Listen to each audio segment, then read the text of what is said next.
નમસ્કાર મિત્રો, આપ સૌનું સ્વાગત છે આપણી યુટ્યુબ ચેનલમાં. આજે આપણે જીપીએસસી ડીવાયએસઓ 2025ની પરીક્ષાના કટ ઓફના માર્કનું સંપૂર્ણ અને વિસ્તૃત વિશ્લેષણ કરવા જઈ રહ્યા છે. આ વિડીયો તમારા માટે ખૂબ જ ઉપયોગી સાબિત થશે, ખાસ કરીને જો તમે આ પરીક્ષા આપી હોય અથવા ભવિષ્યમાં આપવાના હો.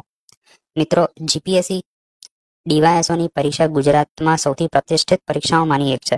દર વર્ષે હજારો વિદ્યાર્થીઓ આ પરીક્ષા આપે છે અને કટ ઓફ માર્ક જાણવા માટે ખૂબ જ ઉત્સુક હોય છે. કટ ઓફનું વિશ્લેષણ આપણને સમજવામાં મદદ કરે છે કે સ્પર્ધાનું સ્તર કેવું છે અને આપણે ક્યાં ઊભા છીએ. આજે આપણે આ વર્ષના સંભવિત કટ ઓફ માર્ક્સની વાત કરીશું, જે ઘણા પરિબળોને આધારે તૈયાર કરવામાં આવ્યો છે. ચાલો હવે આપણે સીધા જ કેટેગરી વાઇઝ કટ ઓફ માર્ક્સના વિશ્લેષણ પર આવીએ. પણ તેના પહેલા 7 સપ્ટેમ્બર 2025ના રોજ ડીવાયએસઓના પેપરના સ્તર વિશે વાત કરીએ તો આ પેપર કઠિન પ્રકારનું કહી શકાય કે જે 2 કલાકમાં સોલ્વ કરવું ઘણું જ અઘરું પડે એવું હતું.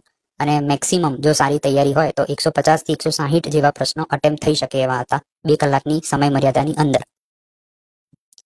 તો આ પેપર કઠિન હોવાને કારણે ડીવાયએસઓ 2025ની પરીક્ષાનું કટ ઓફ એ નીચી જવાની સંભાવના મહત્તમ છે.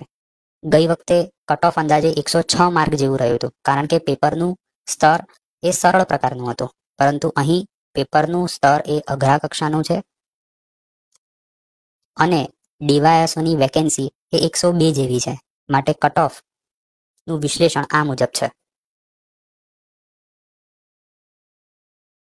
તો કેટેગરી વાઇઝ કટ ઓફની વાત કરીએ તો જનરલ મેલ માટે કટ ઓફ આ વખતે 87 પ્લસ ઓર માઇનસ 3 રહેવાની સંભાવના રહેલી છે.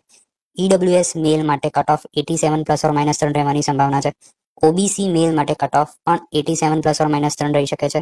એસસી મેલ માટે પણ cut off 87 plus or minus 3 રહી શકે છે અને એસટી મેલ માટે 80 પ્લસ ઓર માઇનસ 3 રહી શકે છે.